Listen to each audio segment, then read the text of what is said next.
श्रीमद् भगवद गीता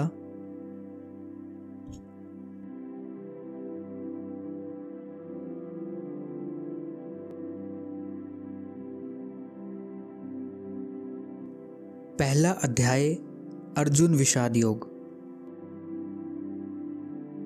धृतराष्ट्र बोले, हे संजय, धर्मभूमि कुरुक्षेत्र में एकत्रित युद्ध की इच्छा वाले मेरे और पांडु के पुत्रों ने क्या किया? संजय बोले, उस समय राजा दुर्योधन ने व्यूह रचना युक्त पांडवों की सेना को देखकर और द्रोणाचार्य के पास जाकर यह वचन कहा, हे आचार्य, आपके बुद्धिमान शिष्य द्रुपद पुत्र धृष्टद्युम्न के द्वारा व्यूहाकार खड़ी की हुई पांडु पुत्रों की इस बड़ी भारी सेना को देखिए। इस सेना में बड़े बड़े धनुषों वाले तथा युद्ध में भीम और अर्जुन के समान शूरवीर सात्यकी और विराट तथा महारथी राजा द्रुपद, धृष्टकेतु, चेकितान तथा बलवान काशीराज, पुरुजीत, कुंती भोज और मनुष्यों में श्रेष्ठ शैब्य, पराक्रमी युधामन्यु तथा बलवान उत्तमौजा, सुभद्रा पुत्र अभिमन्यु और द्रौपदी के पांचों पुत्र, ये सभी महारथी हैं। हे ब्राह्मण श्रेष्ठ, अपने पक्ष में भी जो प्रधान हैं उनको आप समझ लीजिए। आपकी जानकारी के लिए मेरी सेना के जो जो सेनापति हैं उनको बतलाता हूं। आप द्रोणाचार्य और पितामह भीष्म तथा कर्ण और संग्राम विजय कृपाचार्य तथा वैसे ही अश्वत्थामा, विकर्ण और सोमदत्त का पुत्र भूरिश्रवा और भी मेरे लिए जीवन की आशा त्याग देने वाले बहुत से शूरवीर अनेक प्रकार के अस्त्रों शस्त्रों से सुसज्जित और सब के सब युद्ध में चतुर हैं। भीष्म पितामह द्वारा रक्षित हमारी वह सेना सब प्रकार से अजेय है और भीम द्वारा रक्षित इन लोगों की यह सेना जीतने में सुगम है। इसलिए सब मोर्चों पर अपनी अपनी जगह स्थित रहते हुए आप लोग सभी निसंदेह भीष्म पितामह की ही सब ओर से रक्षा करें। कौरवों में वृद्ध बड़े प्रतापी पितामह भीष्म ने उस दुर्योधन के हृदय में हर्ष उत्पन्न करते हुए उच्च स्वर से सिंह की दहाड़ के समान गरज कर शंख बजाया। इसके पश्चात शंख और नगाड़े तथा ढोल, मृदंग और नरसिंह आदि बाजे एक साथ ही बज उठे। उनका वह शब्द बड़ा भयंकर हुआ। इसके अनंतर सफेद घोड़ों से युक्त उत्तम रथ में बैठे हुए श्री कृष्ण महाराज और अर्जुन ने भी अलौकिक शंख बजाए।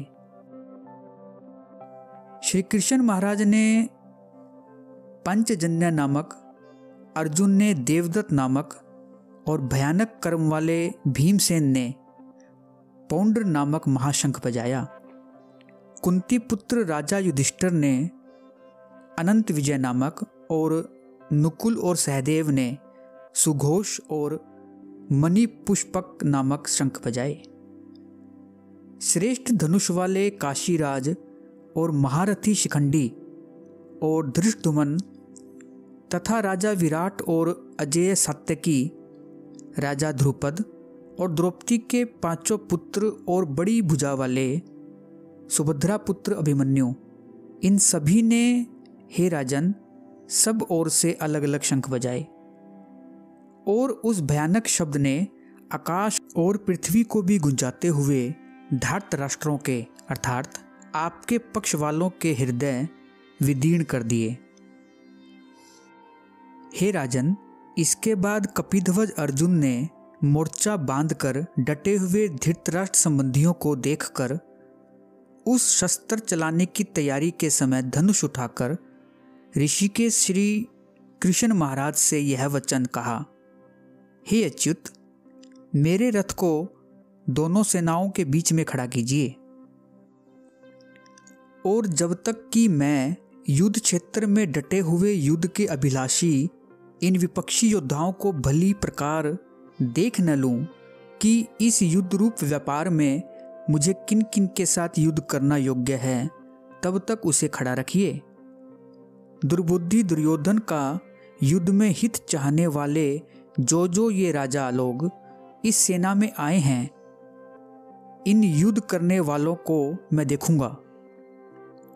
संजय बोले, हे धृतराष्ट्र, अर्जुन द्वारा इस प्रकार कहे हुए महाराज श्री कृष्णचंद्र ने दोनों सेनाओं के बीच में भीष्म और द्रोणाचार्य के सामने तथा संपूर्ण राजाओं के सामने उत्तम रथ को खड़ा करके इस प्रकार कहा कि हे पार्थ, युद्ध के लिए जुटे हुए इन कौरवों को देख। इसके बाद पृथापुत्र अर्जुन ने उन दोनों सेनाओं में स्थित ताऊ चाचों को, दादों परदादों को, गुरुओं को, मामाओं को, भाइयों को, पुत्रों को, पुत्रों को तथा मित्रों को, ससुरों को और सुहृदयों को भी देखा। उन उपस्थित संपूर्ण बंधुओं को देखकर वे कुंती पुत्र अर्जुन अत्यंत करुणा से युक्त होकर शोक करते हुए यह वचन बोले। अर्जुन बोले, हे कृष्ण, युद्ध क्षेत्र में डटे हुए युद्ध के अभिलाषी इस सज्जन समुदाय को देखकर मेरे अंग शिथिल हुए जा रहे हैं और मुख सूखा जा रहा है तथा मेरे शरीर में कंप और रोमांच हो रहा है। हाथ से गांडीव धनुष गिर रहा है और त्वचा भी बहुत जल रही है तथा मेरा मन भ्रमित हो रहा है, इसलिए मैं खड़ा रहने को भी समर्थ नहीं हूं। हे केशव, मैं लक्षणों को भी विपरीत देख रहा हूं तथा युद्ध में सज्जन समुदाय को मारकर कल्याण भी नहीं देखता। हे कृष्ण, मैं न तो विजय चाहता हूं और न राज्य तथा सुखों को ही। हे गोविंद, हमें ऐसे राज्य से क्या प्रयोजन है अथवा ऐसे भोगों से और जीवन से भी क्या लाभ है। हमें जिनके लिए राज्य, भोग और सुख आदि अभिष्ट है, वे ही ये सब धन और जीवन की आशा को त्याग कर युद्ध में खड़े हैं। गुरुजन, ताऊ चाचे, लड़के और उसी प्रकार दादे, मामे, ससुर, पौत्र, साले तथा और भी संबंधी लोग हैं। हे मधुसूदन, मुझे मारने पर भी अथवा तीनों लोकों के राज्य के लिए भी मैं इन सब को मारना नहीं चाहता। फिर पृथ्वी के लिए तो कहना ही क्या। हे जनार्दन, धृतराष्ट्र के पुत्रों को मारकर हमें क्या प्रसन्नता होगी। इन आतताइयों को मारकर तो हमें पाप ही लगेगा। अतएव हे माधव, अपने ही बांधव धृतराष्ट्र के पुत्रों को मारने के लिए हम योग्य नहीं हैं, क्योंकि अपने ही कुटुंब को मारकर हम कैसे सुखी होंगे। यद्यपि लोभ से भ्रष्ट चित्त हुए ये लोग कुल के नाश से उत्पन्न दोष को और मित्रों से विरोध करने में पाप को नहीं देखते, तो भी हे जनार्दन, कुल के नाश से उत्पन्न दोष को जानने वाले हम लोगों को इस पाप से हटने के लिए क्यों विचार नहीं करना चाहिए। कुल के नाश से सनातन कुल धर्म नष्ट हो जाते हैं। धर्म का नाश हो जाने पर संपूर्ण कुल में पाप भी फैल जाता है। हे कृष्ण, पाप के अधिक बढ़ जाने से कुल की स्त्रियां अत्यंत दूषित हो जाती हैं, और हे वानश्रेय, स्त्रियों के दूषित हो जाने पर वर्णशंकर उत्पन्न होता है। वर्णशंकर कुल घातियों को और कुल को नरक में ले जाने के लिए ही होता है। लुप्त हुई पिंड और जल की क्रिया वाले अर्थात श्राद्ध और तर्पण से वंचित इनके पितर लोग भी अधोगति को प्राप्त होते हैं।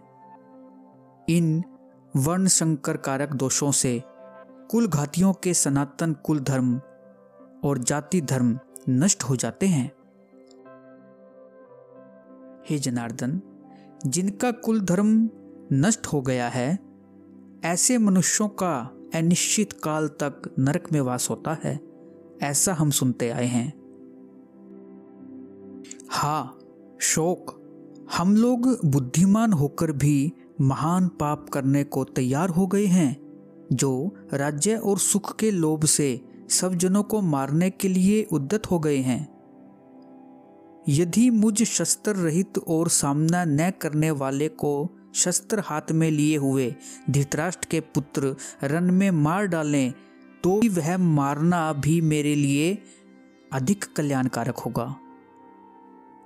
संजय बोले, रणभूमि में शोक से उद्विग्न मन वाले अर्जुन इस प्रकार कहकर बाण सहित धनुष को त्याग कर रथ के पिछले भाग में बैठ गए। इस प्रकार उपनिषद ब्रह्म विद्या तथा योग शास्त्र रूप श्रीमद् भगवद गीता के श्री कृष्ण अर्जुन संवाद में अर्जुन विषाद योग नामक प्रथम अध्याय संपूर्ण हुआ।